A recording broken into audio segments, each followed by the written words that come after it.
할렐루야. 오늘 하나님 기뻐 받으시는 예배 올려드리길 원합니다. 다 같이 자리에서 일어나서 우리 함께 찬양할까요? 우리 주는 위대하고.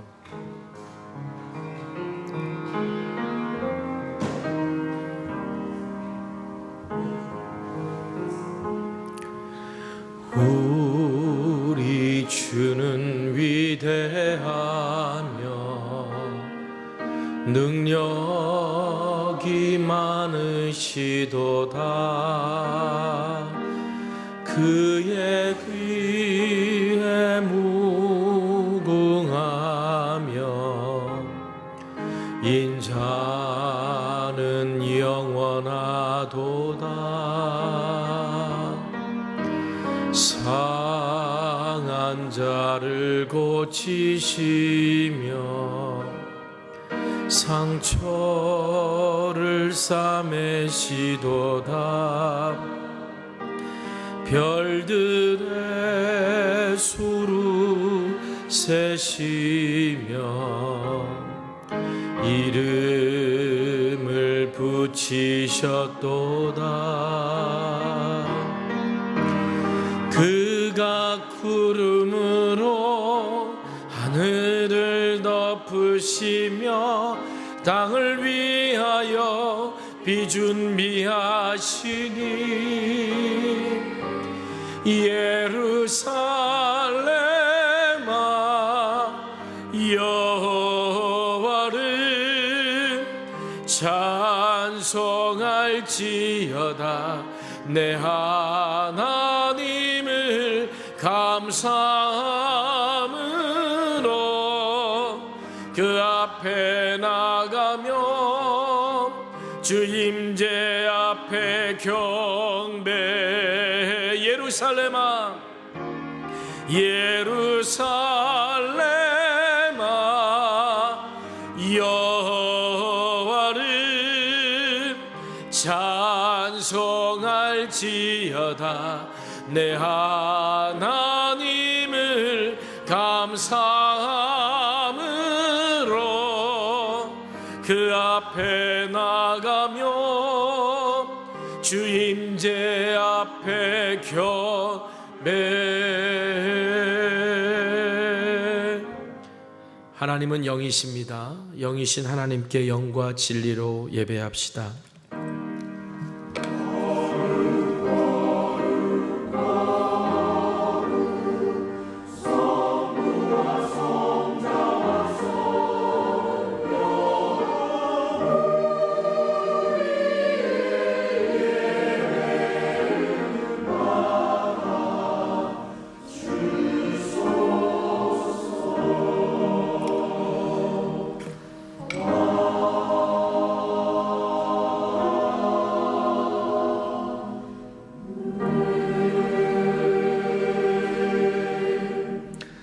찬송가 67장 찬송하겠습니다.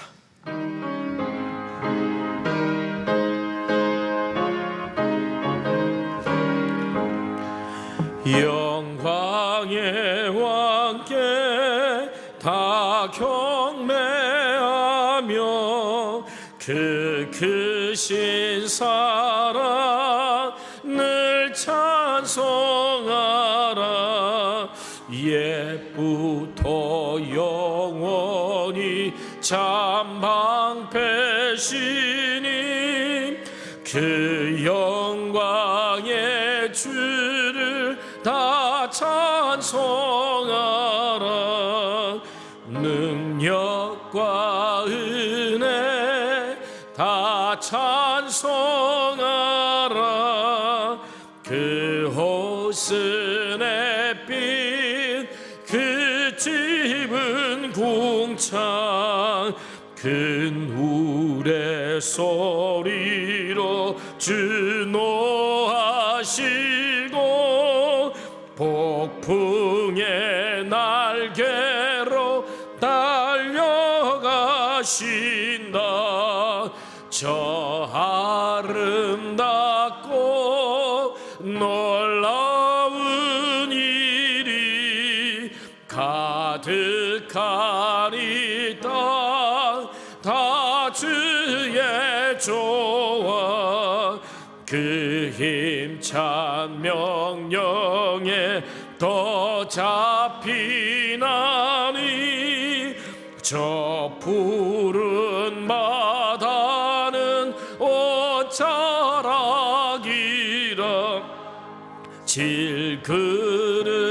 질그릇같이 연약한 인생 주 의지하여 늘 강건하리 온 백성 지으신 만왕이시니 그 자비 영원히 변함없어라.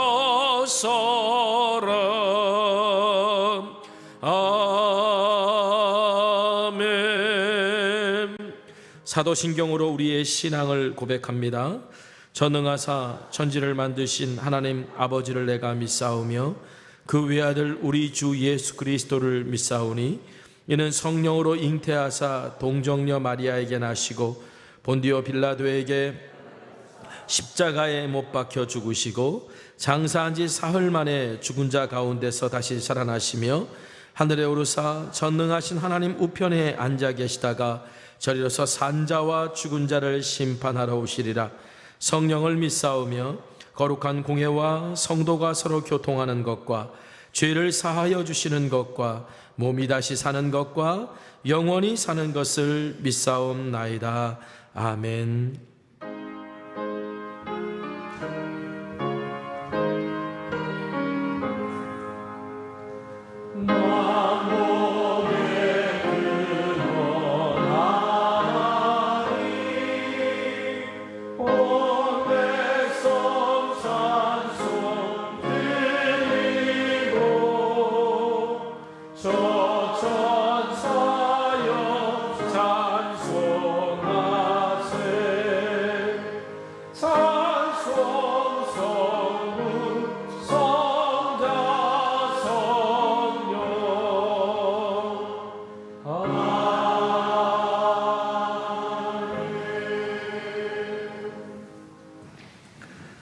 찬송가 288장 찬송하겠습니다.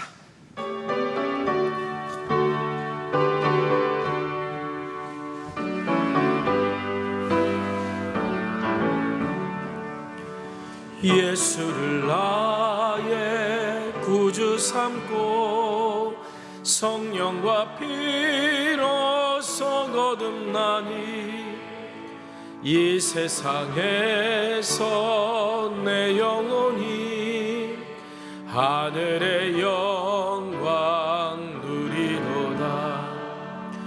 이것이 나의 간증이요 이것이 나의 찬송일세. 나 사는 동안 끊임없이 구주를 찬송하리로다. 온전히 주께 맡긴 내 영 사랑의 음성을 듣는 중에 천사들 왕래하는 것과 하늘의 영광 보리로다.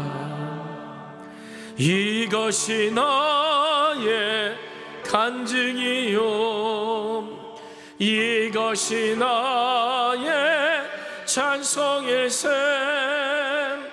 나 사는 동안 끊임없이 구주를 찬송하리로다.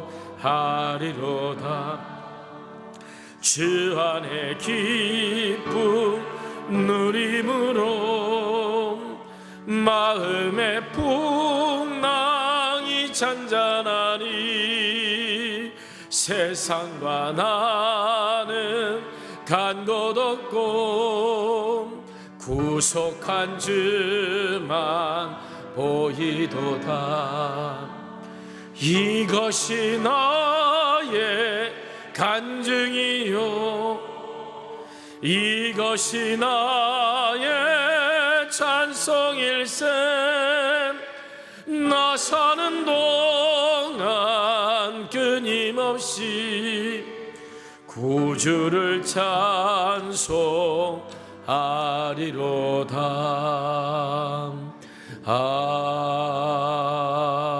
아멘.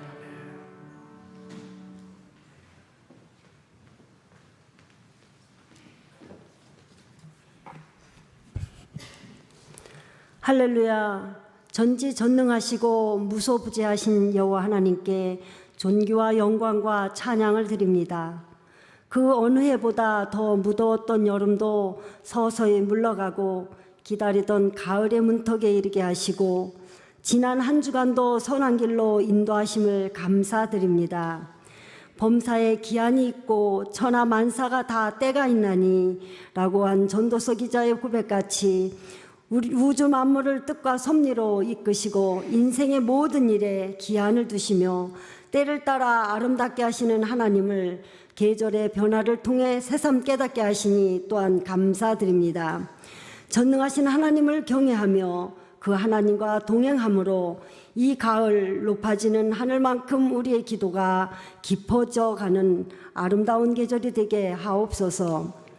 너희는 말씀을 행하는 자가 되고 듣기만 하여 자신을 속이는 자가 되지 말라 하신 주님, 우리 매일의 말씀 묵상이 머리에서만 머물러 있지 않나 생각하게 하시고 잘못된 관습과 어리석음을 용서받고 믿음의 기본과 신앙의 본질이 조금씩이라도 회복되게 하옵소서.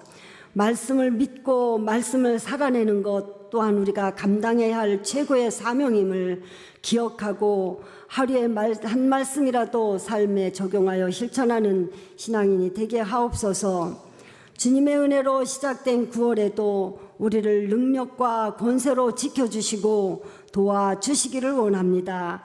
10기 꿈샘 학교가 은혜 중에 진행되게 하시고 하나님 나라의 선한 사역이 되게 하시며 계획하고 기도로 준비하고 있는 한몸 예배 한마음 운동회를 통해 온 성도가 주 안에서 하나 되는 기쁨과 친밀한 교제와 풍성한 감사로 거룩한 도약을 이루게 하옵소서.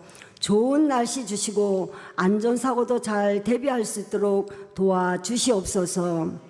환난 중에 만날 큰 도움 되시는 하나님, 성도들의 가정이 말씀의 반석 위에 든든히 세워지기를 원합니다.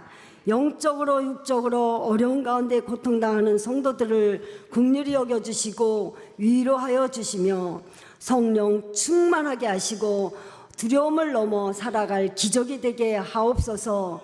믿음의 주여 또 온전케 하시는 이인 예수를 바라보게 하시고 아무것도 염려 말고 오직 모든 일에 기도와 간구로 너희 구할 것을 감사함으로 하나님께 아뢰라. 그리하면 모든 지각에 뛰어난 하나님의 평강이 그리스도 예수 안에서 너희 마음과 생각을 지키시리라 하신 말씀에 아멘하며 이들의 마음과 생각이 온전히 주님께 향하게 하시고 주님이 공급하시는 하늘의 능력을 의지하여 넉넉히 승리하게 하시며 지존자의 은밀한 곳에 거주하며 전능자의 그늘 아래 사는 자의 삶이 되게 하옵소서.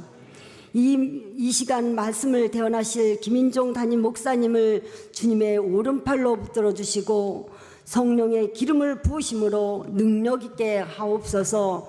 우리의 마음문을 열어주시고 말씀을 들을 때 가슴이 뜨거워지게 하셔서 성령 충만, 말씀 충만, 은혜 충만한 시간이 되어 성령의 열매를 풍성히 맺어가기에 부족함이 없게 하옵소서.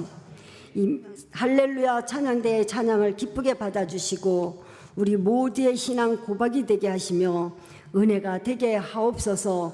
예배를 돕는 모든 이들을 기억하시고 하나님의 놀라운 축복이 함께 하시길 기도드리며 우리를 위로하시고 힘주시고 회복케 하시는 예수님의 이름으로 기도드립니다. 아멘.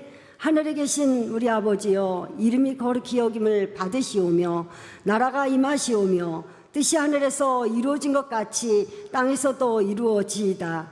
오늘 우리에게 일용할 양식을 주시옵고 우리가 우리에게 죄 지은 자를 사하여 준 것 같이 우리 죄를 사하여 주시옵고 우리를 시험에 들게 하지 마시옵고 다만 악에서 구하시옵소서.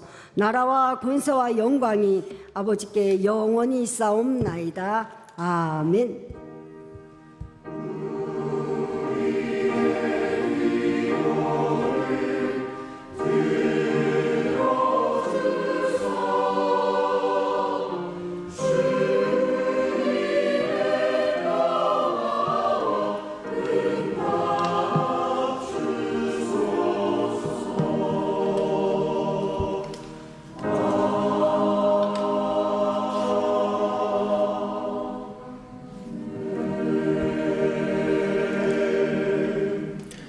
교회 소식 여러분들과 함께 나누도록 하겠습니다. 오늘 벌써 9월 첫째 주일이 되었는데요. 이제 우리 9월 셋째 주일, 다음 주일이죠. 다음 주일은 우리 한몸 예배 한마음 운동회로 우리 교회가 모이도록 하겠습니다. 우리가 1부, 2부, 3부, 4부 예배 이렇게 계속해서 흩어져서 우리가 예배를 드려왔는데 우리 9월 17일 그 한 주일에는 우리가 오전 9시에 다 같이 이곳에 모여서 교회 학교 아이들까지 우리가 함께 한몸 예배로 올려드리고 그리고 성도의 교제로 한마음 운동회를 이어서 진행하는 그런 시간 가지고자 합니다. 아무쪼록 우리가 그동안 보지 못했던 분들 또 가까이 만나고 싶었는데 만나지 못했던 분들도 이 기간에 좀 다 같이 만날 수 있는 그런 시간 되었으면 좋겠고요. 또 잘 행사가 잘 진행될 수 있도록 여러분도 많은 협조 부탁드립니다. 어떻게 차량 운행을 하고 어떻게 주차를 해야 될지는 다음 주에 우리가 준비된 대로 정확하게 말씀드릴 테니까 이런 협조해 주시면 감사드리겠습니다. 다음 주일, 지난 주일 우리 다음 세대 주일로 지키면서 11명의 아이들이 우리 세례를 받고 정말 감사한 잔치가 기쁨의 잔치가 있었는데요. 그때 또 우리 다음 세대 주일로 지키면서 우리 갈대상자 장학금을 우리 수여했습니다. 우리 교회에 출석하는 아이들뿐만 아니라 이 지역에 있는 아이들까지 추천을 받아서 우리가 이제 장학 사업을 좀 넓혀가고 있는데요. 여러분 기도하신 대로 여러분 또 후원하신 대로 우리가 잘 진행될 수 있도록 여러분 함께 계속 힘 모아 주시기를 부탁드리겠습니다. 이제 혹시나 해서 이제 광고 드립니다. 이번 주 토요일 날 오후 2시부터 6시까지 4시간 동안은 우리 상계 주공 11단지 재건축 조합 주민 그 조합 거기에서 주관하는 설명회가 우리 교회에서 있습니다. 300명 정도 되는 지역 주민들이 어디 가서 모여서 회의를 할 데가 없다고 연락이 와서 우리 교회가 그동안 끊임없이 교회 건물, 교회 공간을 이제 대관하는 것, 지역사회에 열어놓는 것들을 계속해서 추진해 왔는데 아무래도 교회다 보니까 사람들이 이렇게 벽을 좀 쌓고 있었어요. 근데 요즘은 이제 보건소에서도 찾아오고 뭐 여러 군데에서 또 북부복지관이나 여러 군데에서 찾아와서 우리 교회 공부를 잠시 공유해 줄 수 있겠습니까 해서 우리가 기쁨으로 내어드리고 있습니다. 혹시나 이번 주 토요일 날 왜 이렇게 사람이 많지 깜짝 놀라지 마시고 우리 지역 주민들이 이 공간을 사용한다는 거 기억해 주시면 감사하겠습니다. 자, 오늘 이 시간 서로 축복하는 시간 되었으면 좋겠습니다. 당신은 하나님의 언약 안에 있는 축복의 통로입니다. 우리 서로 축복하며 나아가겠습니다.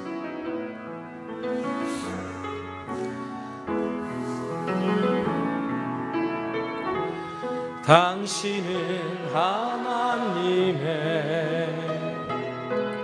언약 안에 있는 축복의 통로 당신을 통하여서 열방이 주께 돌아오게 되리. 당신은 하나님의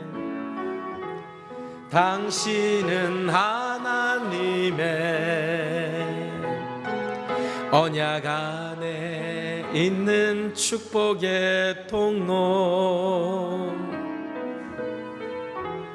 당신을 통하여서 열방이 주께 예배하게 되리. 할렐루야. 우리 하나님께 영광 올려드립니다.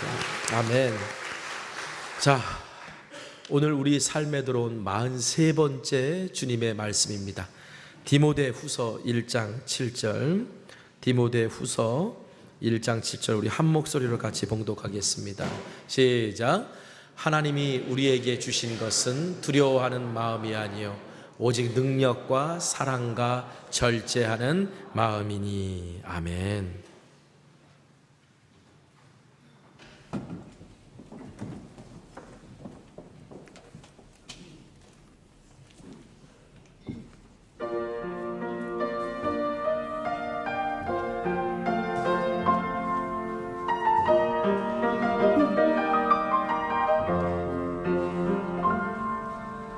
세상 사람들과 구별되는 삶 때론 인내하며 때론 참아내며 어떤 이의 눈에는 미련해 보이는 그 길을 걸어가니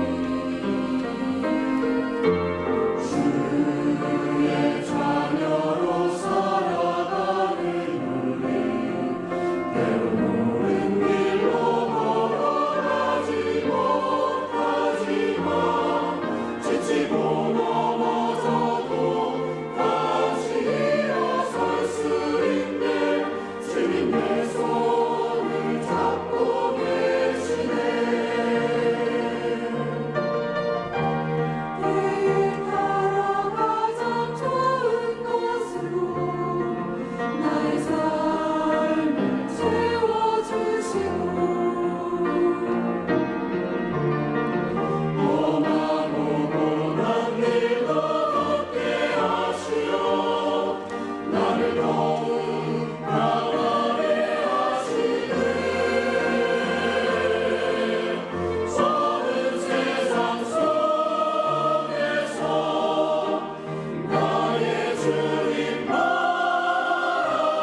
요즘 예배 드리면서 우리 2부 임마누엘 찬양대, 3부 할렐루야 찬양대 찬양 들으면서 제가 말씀 전하기 전에 먼저 은혜를 받아요. 눈물도 나고 감사하기도 하고, 하나님이 오늘 이 예배 가운데 함께 하시고 우리를 두려움을 넘어서도록 손 꽉 붙들고 가주시는 은혜가 우리 가운데 있을 줄 믿습니다. 우리가 지난 4주 동안 이런 말씀 여러분들과 함께 계속 나누고 있어요. 우리가 두려움을 넘어서려면 주님께 붙들려야 되고, 주님을 의지하고 두려움을 넘어설 때 그것이 우리의 살아갈 기적이 된다. 주님을 붙들고 넘어서는 그 경험이 우리의 살아갈 기적이 된다는 거예요. 주님은 주님 안에 거하는 자들을 붙들어 주십니다. 특별히 주님께 우리가 잘 붙들려 있으면 있으려면 어떻게 된다 그랬어요? 겸손해야 된다 그랬고, 그리고 주님을 기뻐하는 사람이 되어야 한다고 그랬죠. 시편 37편 4절에 새번역 성경에서 기쁨은 오직 주님에게서 찾아라, 주님께서 내 마음의 소원을 들어주신다라고 하셨습니다. 여러분, 이 말씀처럼 주님을 기뻐하는 자의 소원을 들어주시는 주님과 함께 우리의 염려와 두려움, 그리고 유혹과 세상의 도전, 그리고 고난과 시련을 뛰어넘을 수 있는 오늘 저와 여러분 되시기를 간절히 소망합니다. 만일 여러분들의 자녀가, 아니면 여러분들이 정말 사랑하는 사람이 뭔가 두려움 가운데 살아간다라면 여러분 마음이 어떻겠어요? 마음이 되게 가슴 아프지 않겠습니까? 마찬가지로 우리 주님도요, 우리가 두려움에 붙들려 살아가기를 원치 않으세요.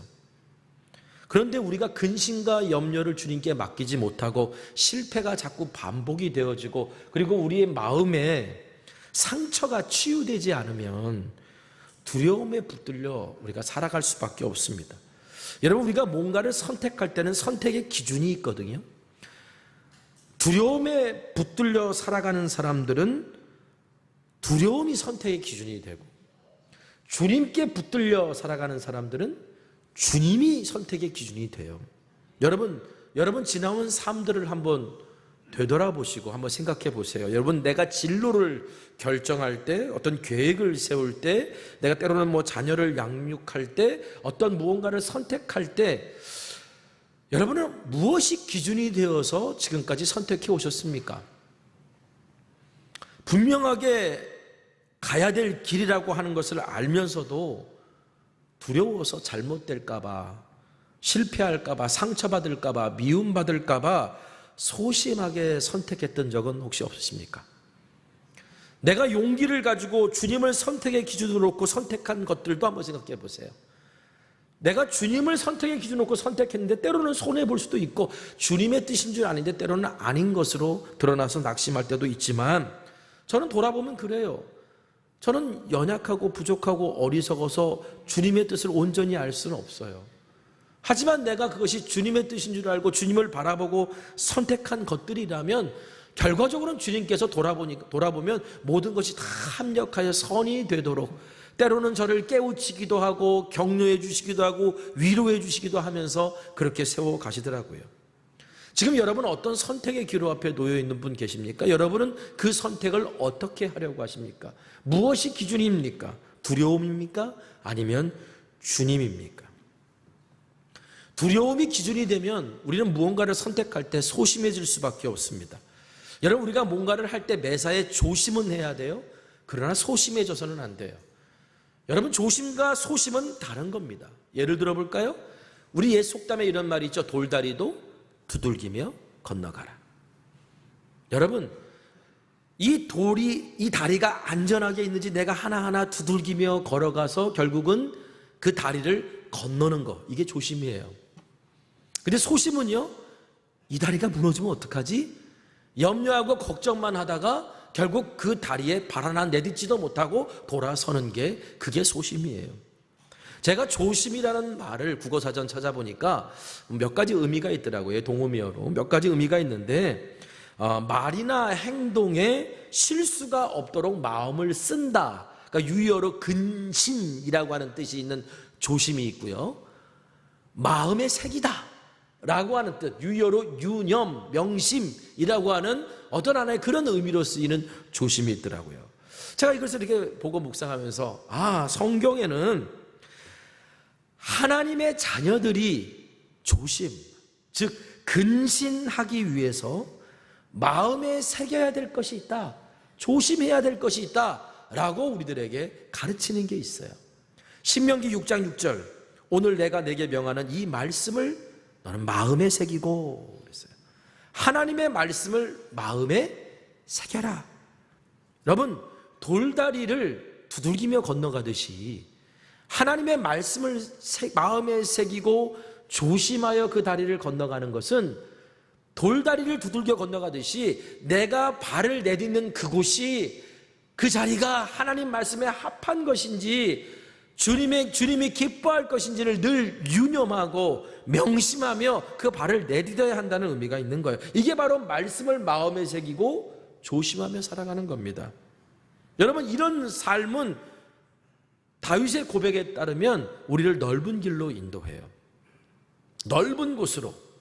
우리가 계속해서 읽었던 말씀 중에 시편 18편에 주를 의지하며 담을 뛰어넘나이다 라고 다윗이 고백했잖아요. 어떻게 다윗이 주를 의지하며 담을 뛰어넘는 믿음으로 자랄 수 있을까?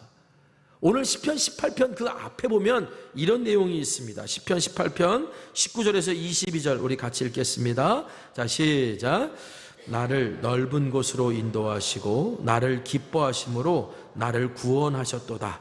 여호와께서 내 의를 따라 상 주시며 내 손의 깨끗함을 따라 내게 갚으셨으니 이는 내가 여호와의 도를 지키고 악하게 내 하나님을 떠나지 아니하였으며 그의 모든 규례가 내 앞에 있고 내게서 그의 율례를 버리지 아니하였음이로다. 아멘. 자, 다윗은요 자신의 앞의 길을 무엇을 놓고 결정했냐면 하나님의 말씀대로 결정했다는 거예요. 모든 규례, 모든 말씀이 자기 앞에 놓여 있었다는 거죠. 그 말씀을 앞에 두고 그 말씀에 따라 내 발을 내디뎠기 때문에 하나님께서는 나를 인도하셔서 넓은 곳으로 이끄셨고 결과적으로는 주를 의지하여 담을 뛰어넘을 수 있는 믿음과 신앙을 허락하셨다는 겁니다. 그래서 하나님을 두려워하는 사람은요, 하나님을 경외하는 사람은요, 오늘 매일매일 삶에서 내 발이 내딛는 곳 그 자리가 주의 말씀에 합당한지를 늘 생각합니다. 그래서 그 길이 아무리 그 앞에 보이는 길이 아무리 안개가 가득히고 두려워 보이는 길이라 할지라도 주의 말씀의 길이 거기 열려 있고 먼저 가신 예수님의 발걸음이 거기 찍혀 있기 때문에 순종하며 걸어가는 게 그게 바로 하나님을 두려워하고 하나님을 경외하는 사람의 모습이에요. 그런데 하나님이 아니라 두려움이 선택의 기준이 되는 사람들 보면 매일매일의 삶이 늘 염려와 걱정과 근심 가운데 살아가요. 제가 4주 전에 오늘 두려움을 넘어서는 신앙에 관한 주제를 가지고 여러분들과 함께 이야기를 나눌 때 오스왈드 챔버스 목사님의 말씀을 예로 들었어요. 자, 이렇게 말씀하셨죠. 하나님에 관해 놀라운 점은 그분을 두려워하면 다른 아무것도 두려워하지 않게 되나 그분을 두려워하지 않으면 다른 모든 것을 두려워하게 된다는 것이다. 하나님을 두려워하는 사람은 다른 것들을 아무것도 두려워하지 않아요. 그런데 하나님을 두려워하지 않는 사람들은 내 인생은 내 거야, 내 마음대로, 내 느낌대로, 내 감정대로 살면 돼, 이렇게 말하는 사람들의 삶을 보면 뭔가 계속 두려움과 염려와 근심과 걱정에 쫓기며 살아가요. 여러분, 두려움이 선택의 기준이 되는 사람들의 특징이 뭔지 아십니까? 최선이 아니라 늘 차선을 선택한다는 거예요. 때로는 소심해지고 때로는 비겁해지고 어떤 경우에는 비굴해지기도 한다는 거예요. 여러분, 성도는요 조심한 마음은 있어야 돼요. 그래서 두렵고 떨림으로 구원을 이루어가며 소명을 위해 살려는 조심이 있어야 돼요. 하지만 소심해서는 안 돼요. 소심한 사람은 두려움 때문에 아무것도 이루지 못하고 멈춰버린 신앙인이 되어버리기 때문입니다. 오늘 본문을 보니까 바울이 자기의 영적 아들이고 그렇게 사랑했던 교회의 지도자였던 디모데에게 이렇게 말하죠. 디모데후서 1장 7절 우리 한번 같이 오늘 본문 다시 읽어볼까요? 자, 시작. 우리에게 주신 것은 두려워하는 마음이 아니요 오직 능력과 사랑과 절제하는 마음이니. 여기서 두려워하는 마음이란 말은 의기소침, 때로는 소심, 때로는 비겁함으로 번역할 수도 있어요. 바울이 이렇게 말한 이유는 바울이 지금 이 당시에 로마 감옥에 갇혀 있었는데 로마 감옥에 두 번째로 갇힌 겁니다. 첫 번째 갇혔을 때는 그냥 가택연금된 상태에서 재판을 기다리고 그러면서 이제 복음을 자유롭게 전했어요. 근데 두 번째 갇혔을 때는 이때 로마 황제 때인데, 네로 황제 때인데 이제 바울이 어두컴컴한 지하 감옥에 갇혀서 이제 죽을 날만 기다리고 있는 거예요. 그런데 이때 바울에게 들려오는 소식이 에베소에서 지금 에베소를 담임하고 목회하고 있었던 디모데가 상당히 의기소침해 있고 많이 힘들어한다라고 하는 소식이 들려왔어요. 디모데가 왜 그랬냐? 지금 바울, 자기가 그토록 의지했던 바울이 지금 죽기 직전이거든요. 그리고 네로 황제로부터 시작된 그 박해와 핍박이 에베소, 디모데가 지금 목회하고 있는 이 에베소까지 지금 막 밀려와서 여러 가지 쉽지 않은 상황이 그 앞에 놓여 있었던 거예요. 그러니까 지금 디모데가 되게 의기소침하고 두려워하고 있었던 그런 상황이었던 겁니다. 그런데 원래 디모데가 이랬던 사람이냐? 아니에요. 성경을 보면 바울이 디모데를 평가할 때 디모데야말로 거짓 없는 믿음의 사람이고 분명한 소명의식이 있으며 그리고 주님이 주신 능력으로 목회하던 정말 잘 준비된 목회자였습니다. 젊은 목회자. 여러분, 그리스 로마 시대 때 그 가치관에 따르면 젊다라고 하는 것은 미성숙하다, 어리다 이런 것을 의미해요. 그래서 그 시대 때는 젊은 사람들이 교회의 어떤 세상의 지도자나 리더, 교회의 리더로 세우는 경우가 거의 흔치 않았습니다. 그런데 디모데는 인정받고 교회의 리더죠. 특별히 에베소 교회는 상당히 큰 교회였거든요. 영향력이 있었던 그런 교회였어요. 그 교회를 이끌었던 지도자로 설 수 있었다는 것은 디모데가 젊은 사람이었지만 얼마나 탁월했던 사람인지를 우리들에게 말해주는 거예요. 물론 이런 디모데에게도 약간 단점은 있었습니다. 뭐 단점이라고 말하기는 좀 그래요. 그런데 사람만 다 어떤 약점이 있으니까 그 약점이 뭐냐면 지나치게 조심했던 성격이었던 것 같아요. 그러니까 지나치게 조심, 좋은 말로 하면 지나치게 조심한 거고 안 좋은 말로 하면 소심했던 거죠. 여러분, 저는 이런 생각을 해요. 뭐든지 지나친 것은 좋지 않습니다. 특히 주님과의 관계에서 지나치면 안 돼요. 주님의 일을 할 때도 마찬가지고요. 우리 주님은 우리에게 지나치게 뭘 하시지 않아요. 그럴 필요가 없어요. 왠지 아세요?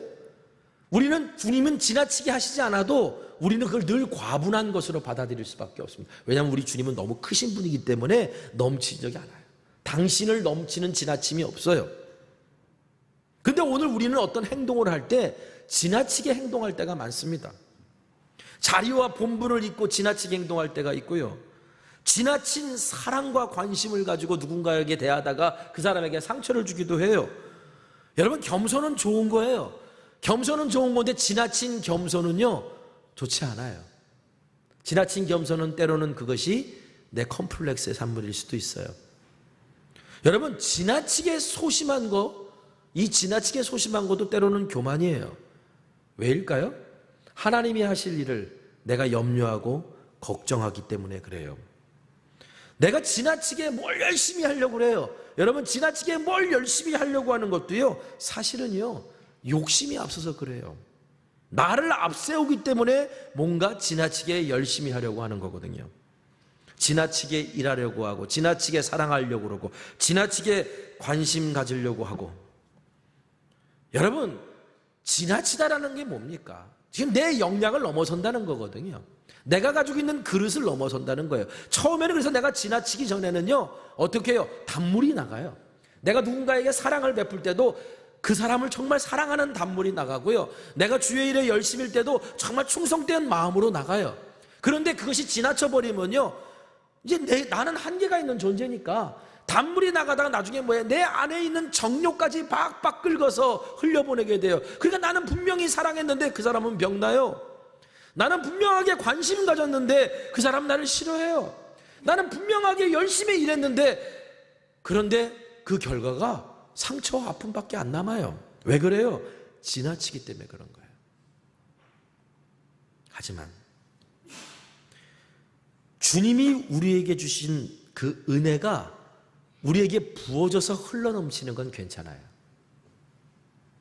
왜? 주님의 은혜는 흘러넘치는 거기 때문에 그래요. 여러분, 과분한 은혜입니다라는 말은 들었어도 지나친 은혜입니다 이런 말은 없잖아요. 그렇죠? 하나님의 은혜는 언제나 우리에게 늘 과분해요. 그래서 그 은혜가 흘러서 우리가 주의 일을 감당하고 그 은혜로 누군가를 사랑하고 그 은혜로 일을 하는 것, 그것은 여러분 오늘 우리에게 필요한 복이에요. 아까 말씀드렸죠. 디모데는 지나치게 조심스러운, 소심한 성격이었던 것 같더라고. 그런데 디모데에게 하나님의 은혜가 부어졌을 때는요, 누구도 그 사람을 소심한 사람으로 보지 않았어요. 당당하고 담대하게 사역했습니다. 성령 충만해서 은혜가 넘치고 열정이 불타오르면요, 오늘 내 안에 있는 연약함은 드러나지가 않아요. 왜? 주님의 강함이 나의 연약함을 감추기 때문에 그래요.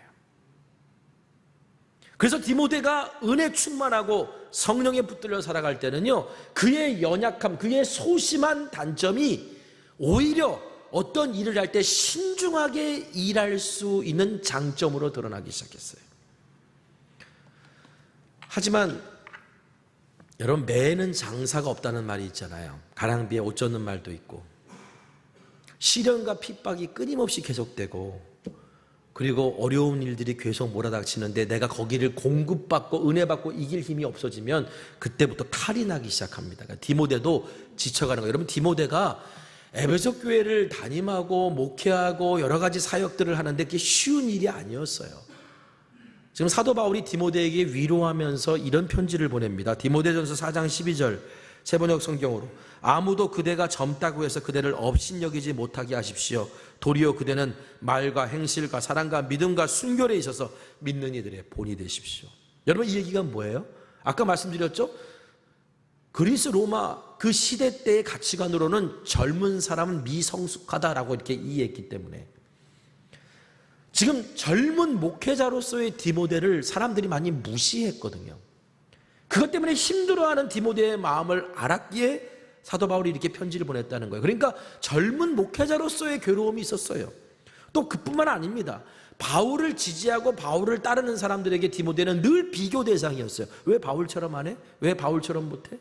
근데 바울을 반대하고 바울을 싫어하는 사람들의 입장에서는요, 디모데는요, 적이었어요. 저는 바울 편이야 막 이러면서 오히려 공격의 대상이고 가장 먼저 공격받는 사람이었어요. 디모데가 목회할 때 에베소 교회에 거짓 교사들이 들어오는데, 그래서 에베소 교회를 막 흔들어 놓습니다. 여러분, 목회자의 입장에서 봤을 때 내가 사랑을 베풀고 내가 모든 것을 쏟아부어줬던 그 대상이 어느 순간 나를 향하여 증오와 어떤 공격의 말을 내뱉기 시작할 때 그 상처는 어마어마한 거거든요. 그런데 그 사람이 이단에 빠졌어요. 잘못된 교리에 빠졌어요. 그래서 오히려 나를 속이고 나를 괴롭혀요. 이렇게 된다면 그 분노와 무력감, 디모데는 지금 끊임없이 이 일들을 계속 겪고 있었어요. 그래도 그나마 낫던 게 자기 뒤에는 든든한 바울이 있었거든요. 바울의 말을 듣고 위로받았고 격려받았고, 바울이 기도해 준다는 것 때문에 용기가 있었고, 때로는 어려울 때 바울이 편지 하나 싹 보내주면 어려운 일들이 다 잠잠해지고. 근데 지금 디모데에게 들려오는 소식이 바울이 지금 로마 감옥에서 죽게 됐다는 거예요. 그리고 박해가 밀려오는데 교회의 앞날이 보이질 않아요. 그러니까 어느 순간 디모데가 용기를 잃어버리고 이제는 그냥 현상유지나 해야지 뭐 이러면서 소심한 선택들을 하기 시작하고, 진리가 아닌 두려움에 이끌려서 무엇인가를 결정하는 모습을 보인다는 그 소식이 바울 귀에 들어온 거예요. 죽음을 앞둔 바울이 디모데에게 편지를 씁니다. 그게 디모데후서예요. 편지를 써서 뭐라고 말하는 줄 아십니까? 너 왜 두려워하냐? 너 왜 이렇게 소심해졌냐? 너 왜 지금 비겁하게 행동하냐? 그거는 하나님이 주신 마음이라고 할 수 없어. 오늘 우리는 주의 일을 감당할 때 하나님이 주신 마음에 이끌리는 삶을 살아야 된다. 여러분, 우리가 뭔 일을 할 때, 무슨 것을 결정할 때, 특별히 우리가 함께 무엇인가를 해나갈 때 가장 먼저 점검해야 될 게 있어요. 뭐냐면 하나님이 주신 마음인지 아닌지. 이게 하나님이 주신 마음인지 아닌지 정말 분별하기 어렵지만 분명한 것은요, 두려워하는 것, 위축되고, 그리고 소심해지고 염려하고 시기하고 질투하고 분노하고 비방하고, 여러분 이것들은 여러분 하나님이 주시는 마음이 아니에요. 물론 우리 안에 이런 것들이 전혀 없을 수는 없죠. 그리고 이런 것들도 쉽게 사라지지 않습니다. 그런데 하나님이 주신 은혜가 크고 내 안에 성령이 주시는 불꽃이 활활 타오르면 여러분, 하나님이 주신 마음이 아닌 것들은 그때 같이 다 태워져요. 그러니까 나의 약점 같은 것들, 내 안에 있는 어떤 하나의 섭섭함이나 뭐 이런 모든 것들이요, 은혜가 부어지고 성령이 강하게 나에게 역사하면 그게 다 태워져서 없어져요. 그러니까 드러나진 않아요. 그런데 은혜가 떨어지고 소명의 불꽃이 희미해지면 어떻게 돼요? 이 내 안에 있는 하나님이 주신 마음이 아닌 것들이 안 타요. 여러분, 불완전 연소가 되면 나타나는 현상이 있죠. 뭐예요? 연기가 막 나. 장작 피울 때 보면 아시잖아요. 장작 피울 때 보면 마른 장작은 그래도 잘 타지만 습기 먹은 장작들 잘 안 타잖아요. 막 연기가 막 나요. 그 연기가 나는 그 장작이 이거 그냥 불이 붙을 수는 있는 거야 말 거야 막 이렇게 고민하잖아요. 그런데 발화점이라는 게 있어요. 제가 이게 장작을 이렇게 피워보면요, 연기가 막 납니다. 그럼 주변 사람들은 눈치 보여요. 막 연기가 나는데, 그런데 어느 순간 팡 하면서 불이 붙어요. 팡 하면서 불이 붙으면 언제 그랬나는 듯이 연기가 싹 사라집니다. 이 발화점이에요. 우리 신앙생활 속에 하나님은 오늘 우리가 불꽃이 일어나고 불타오르라고 우리를 부르셨어요. 그럼 추우면 그 불을 보고 모여들고요, 어두우면 사람들이 그 불을 보고 찾아와요. 그런데 이게 불완전 연소가 되잖아요. 그럼 어떻게 돼요? 연기가 막 나면서 사람들이 옆을 피해요. 눈이 따갑고 냄새나고 이런 거 피한다니까요. 우리의 신앙생활이 영혼의 발화점을 찾아야 돼요. 팡 하고 터올라서 불꽃처럼 피어올라야 돼요. 그러면 사람들이 모여들고요, 그것이 빛이 되고 능력이 돼요. 문제는 타다가 마는 게 문제고요, 제대로 타지 않는 게 문제인 거예요. 지금 사도 바울은요, 활활 타오르던 디모데가 어느 순간 매캐한 연기만 내뿜고 있으니까 너 다시 불타오르면 이렇게 해야 된다라고 권면해 줍니다. 그게 바로 오늘 본문이에요. 그 오늘 본문 바로 위에 디모데후서 1장 6절 한번 같이 읽어보겠습니다. 시작. 그러므로 내가 나의 안수함으로 내 속에 있는 하나님의 은사를 다시 부릴 듯 하게 하기 위하여 너로 생각하게 하노니. 이게 무슨 말이냐면, 네가 에베소 교회를 책임지는 영적 지도자로 세움 받을 때 안수 받았을 그때를 기억해라. 그때 정확히 뭔지는 모르지만 어떤 하나님의 은사가 디모데에게 주어졌고, 그 하나님이 주신 그 은사 때문에 디모데가 활활 타오르면서 사명 감당했거든요. 그런데 지금 그것이 지금 꺼져가고 있으니까, 여러분, 꺼졌다는 얘기가 아니에요. 하나님이 오늘 저와 여러분에게 만나주시고 은혜로 주신 불꽃은 저와 여러분에게 있습니다. 있어요. 다시 타오르지 않을 뿐이지. 불을 주시는 분은 하나님이시고요, 그러나 다시 불을 일으키는 것은 우리의 노력이 필요해요. 그래서 사도 바울이 디모데에게 너 그때를 기억하라 라고 말하는 거예요. 여러분, 예레미야 선지자가요, 어떻게 복음을 전하고 하나님의 말씀을 전하고 순종하며 살아갈 때 온갖 고초를 겪었는데도 불구하고, 심지어는 마지막까지 정말 안타까운 삶을 살았음에도 불구하고 그가 여전히 하나님 말씀을 신뢰하고 살아가는 줄 아십니까? 예레미야가 이렇게 말합니다. 예레미야 20장 9절. 이제는 주님을 말하지 않겠다, 다시는 주님의 이름으로 외치지 않겠다고 결심하여 보지만 그때마다 주님의 말씀이 나의 심장 속에서 불처럼 타올라 뼛속에까지 타들어가니 나는 견디다 못해 그만 항복하고 맙니다. 예레미야를 불타오르게 했던 게 뭐예요? 주님의 말씀이에요. 예레미야가 활활 계속 불탈 수 있었던 이유는 주님의 말씀을 계속 듣고 묵상하고 그 말씀에 순종하는 삶을 살았기 때문이에요. 여러분, 우리가 어떻게 다시 불타오를 수 있을까? 매일매일 삶에서 하나님의 말씀에 묵상하고, 오늘 예레미야 공처럼 내가 결국 주님께 항복합니다, 주의 말씀에 완전히 항복합니다 라고 말하는 그 순간이 우리의 영적인 발화점이에요. 내가 하려고 하고요, 내 고집대로만 하려고 하면 연기가 풀풀 펴요. 그럼 주변 사람들이 다 눈 따갑다 그러고요, 그리고 막 주변 사람들이 멀어져요. 근데 내가 주님께 완전히 항복하고 불타오르면요, 모여들어요. 매일매일 내가 주님 말씀에 순종하고자 하는 노력이 있어야 되는 거고요. 두 번째는요, 혼자서 잘 안 돼요. 함께 해야 되는 거예요. 그러니까 열정을 좀 불어넣어 줄 수 있는 사람들이 같이 있어야 돼요. 여러분, 내가 막 뜨거운 신앙을 가지고 있는데 누군가를 만나요. 은혜 받은 걸 좀 나누고 싶고 뭘 하려고 그러는데 하는 말 족족 그냥 찬물만 쫙쫙 껴안는 사람들이 있어요.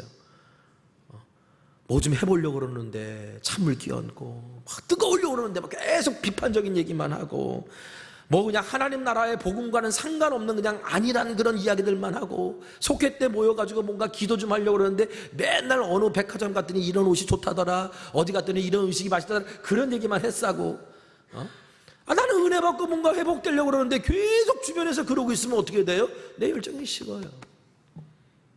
그런데 내가 좀 불타올라야 되는데 어떡하라. 그런데 누군가를 만났는데요, 내 가슴에 계속 뜨거운 불을 주는 사람이 있어요. 야, 신앙생활 저 사람처럼 해야 되겠다. 내가 하나님의 일은 이렇게 하는 거구나. 어떤 공동체를 만나면 그 공동체에서 함께만 예배드려도 막 가슴이 뛰어요.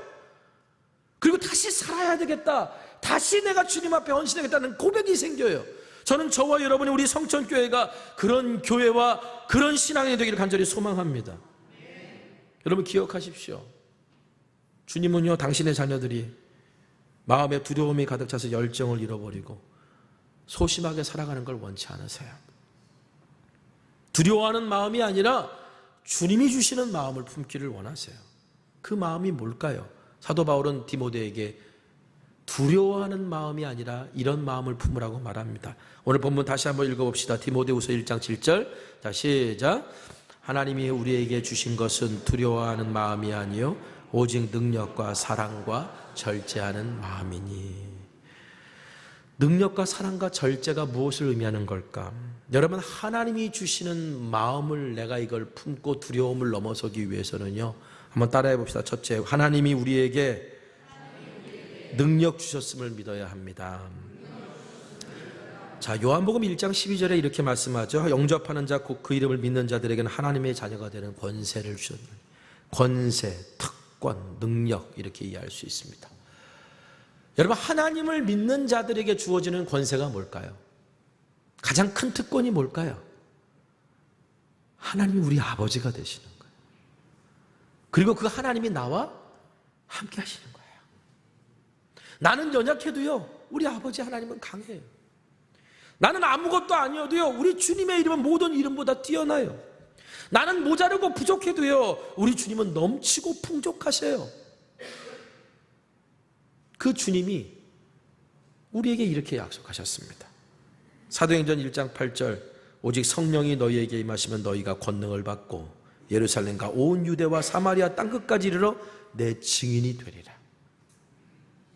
우리가 어떻게 증인되는 삶, 어떻게 하나님의 일을 감당할 수 있는 삶이 된다고요? 성령이 우리와 함께 하셔서 능력을 주신다고요. 그러니까 오늘 하나님을 믿는 하나님의 자녀들은요, 이런 고백이 있어야 되는 거예요. 내가 정말 주님의 일을 한다면 내가 일하는 게 아니에요, 주님이 일하시는 거지. 주님이 일하시는 거라고 하는 걸 믿기 때문에 두려움을 넘어설 수 있는 거예요. 내 힘으로 하느냐? 내 힘으로는 못해요. 그런데 주님이 하시니까 할 수 있는 거예요. 그 마음이 있어야 된다라고 하는 거예요. 그러면 비겁해지지 않아요. 소심해지지 않아요. 두려워하지 않아요. 두 번째는요, 따라해 봅시다. 우리를 향한 하나님의 사랑이 끊어지지 않음을 믿고 하나님의 사랑받는 자로서 행하고자 해야 합니다. 자, 로마서 8장 38절 39절 같이 읽겠습니다. 시작. 내가 확신하노니 사망이나 생명이나 천사들이나 권세자들이나 현재일이나 장래일이나 능력이나 높음이나 깊음이나 다른 어떤 피조물이라도 우리를 우리 주 그리스도 예수 안에 있는 하나님의 사랑에서 끊을 수 없으리라. 여러분, 저는 원래 사실 이런 사람입니다. 되게 소심해요.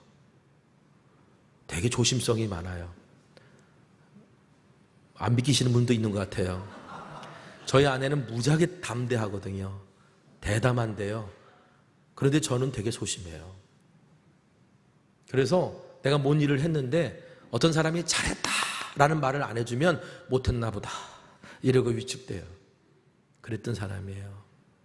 근데 여러분이 혹시 그런데 그렇게 안 보이는데요? 라고 여러분들이 혹시 그렇게 바라보신다면요, 제 인생에 어떤 터닝 포인트가 있었기 때문에 그래요. 그 터닝 포인트가 뭐였냐면요, 하나님이 나를 얼마나 사랑하시는지 확실하게 믿게 된 이유부터예요. 하나님이 나를 얼마나 사랑하시는지가 분명하게 믿어지게 되니까 누가 알아주지 않아도 주님만 알아주시면 돼, 이런 마음이 생기고요.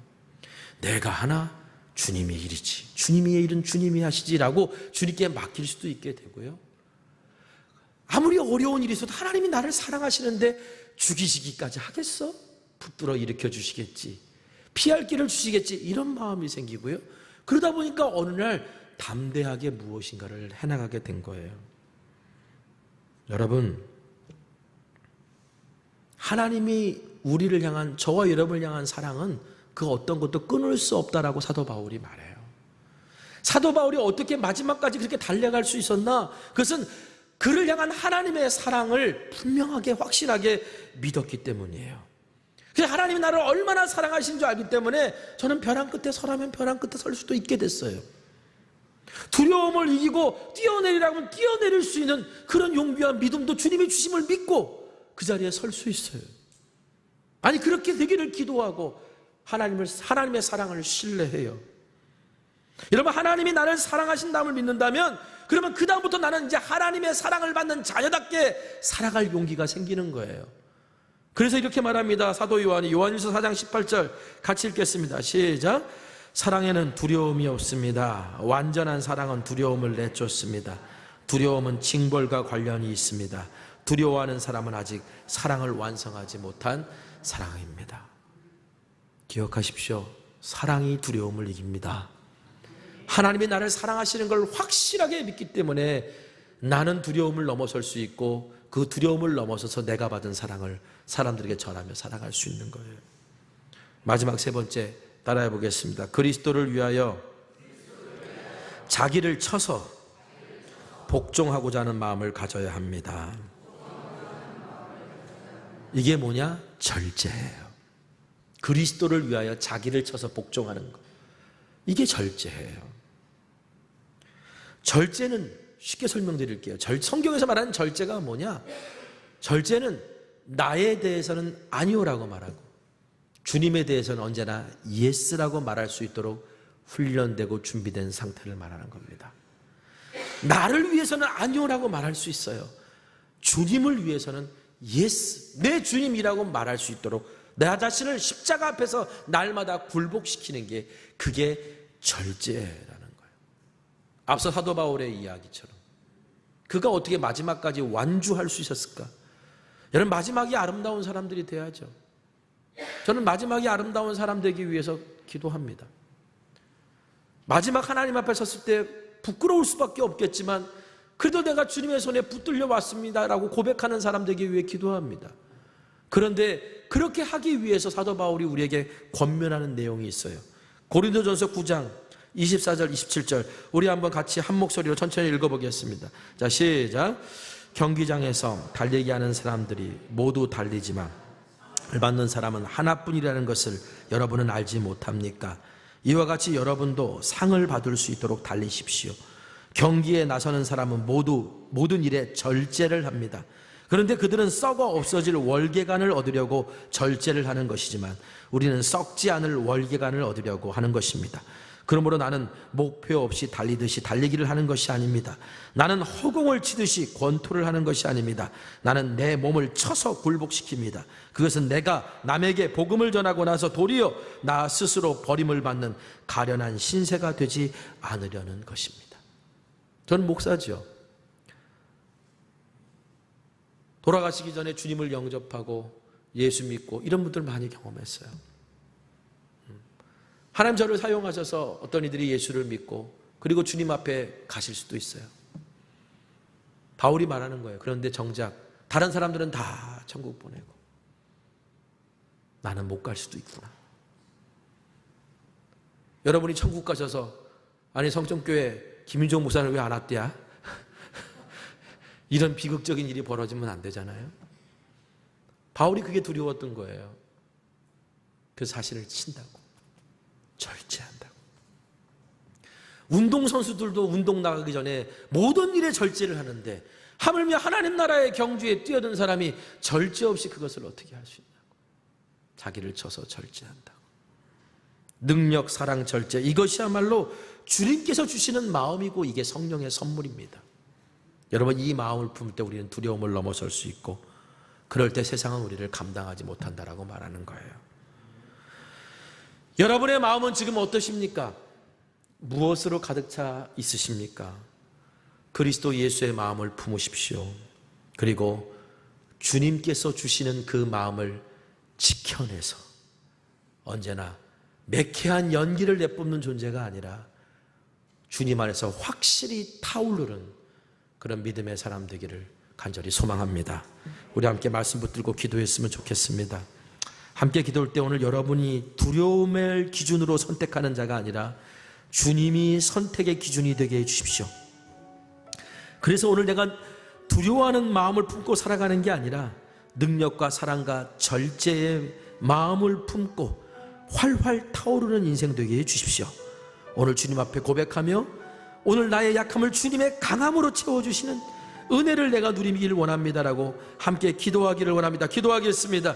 사랑의 하나님, 오늘도 이 시간 내가 주님 앞에 섭니다. 활활 타오르는 주님의 자녀 되기를 원합니다. 내가 무엇인가를 결정하고 선택할 때 늘 두려움이 기준이 되지 말게 하소서. 그래서 걱정과 염려에 끌려다니는 인생 되지 말게 하소서. 오늘 내가 발을 내딛는 곳이 이것이 주님의 뜻에 합당한 것인지 하나님의 말씀대로 살아가는 것이 늘 조심하되 주여 소심해서 뒤로 물러나는 자는 되지 않게 하소서. 오 하나님 아버지, 성령님 오늘 주시는 그 귀한 마음 가지고 살아가기를 원하고 아버지 매캐한 연기를 뿜어내는 신앙인이 아니라 주님 안에서 마지막 것까지 활활 타올라 하나님께 영광 올려드릴 수 있는 그런 존재로 살아갈 수 있도록 하나님 오늘 우리에게 날마다 힘 주시옵소서. 예수님의 이름으로 기도합니다. 아멘. 오늘 시간 우리 함께 말씀 기억하면서 결단에 찬양하길 원합니다. 아침 안개 눈앞 가리듯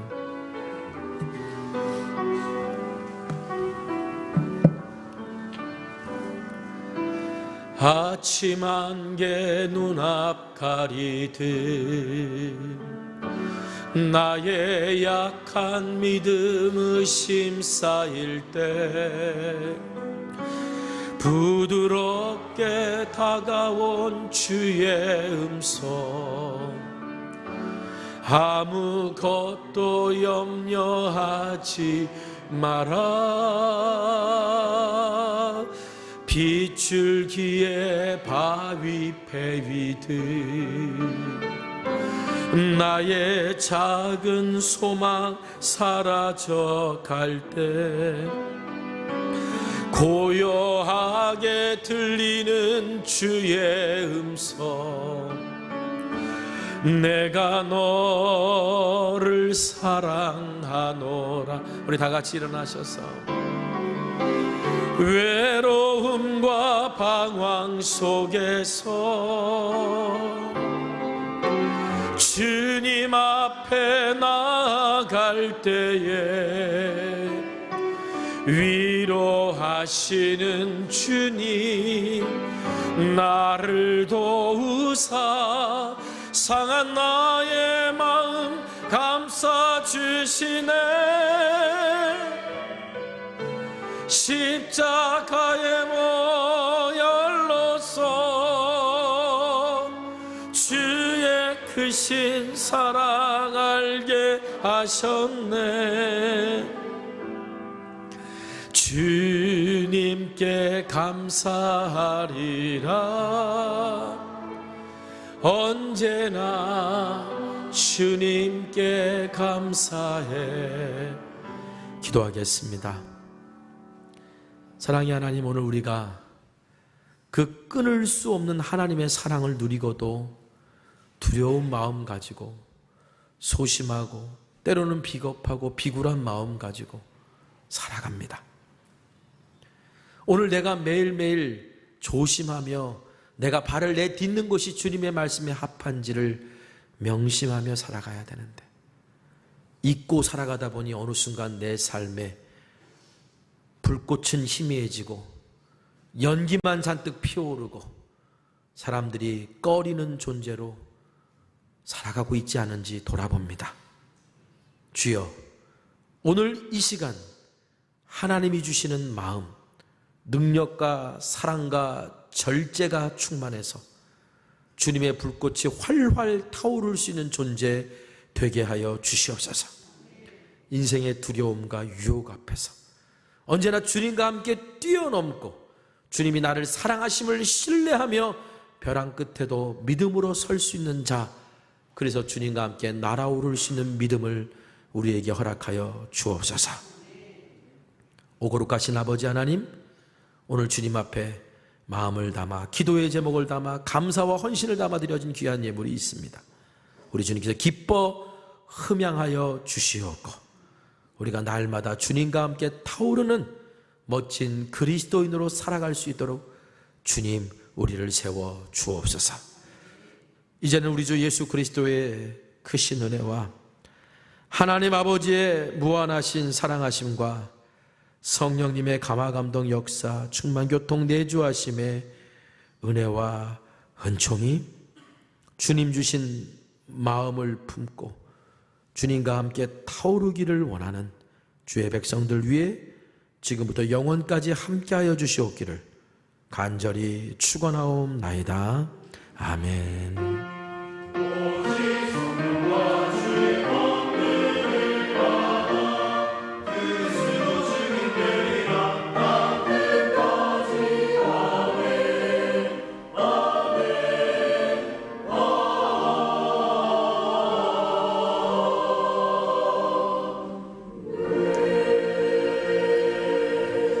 찬양하겠습니다. 오늘 한 주간도 말씀 묵상하시면서 혹시 두려운 마음이 염려와 걱정이 나를 가득 채울 때 우리 기도하면서 능력과 절제와 사랑을 우리 마음속에 채워나는 오늘 저와 여러분 되기를 소망합니다. 우리 함께 찬양할까요? 이 세상을 살아가는 동안에, 이 세상을 살아가는 동안에 나의 힘을 의지할 수 없으니 기도하고 낙심하지 말 것을 주께서 참 소망이 되심이라. 주의 길을 걸어가는 동안에 세상에 것 의지할 수 없으니 감사하고 낙심하지 말 것은 주께서 참 기쁨이 되심이라. 하나님의 꿈이 나의 비전이 되고 예수님의 성품이 나의 인격이 되고 성령님의 권능이 나의 능력이 되길 원하고 바라고 기도합니다. 하나님의 꿈이 나의 비전이 되고 예수님의 성품이 나의 인격이 되고 성령님의 권능이 나의 능력이 되길 원하고 바라고 기도합니다.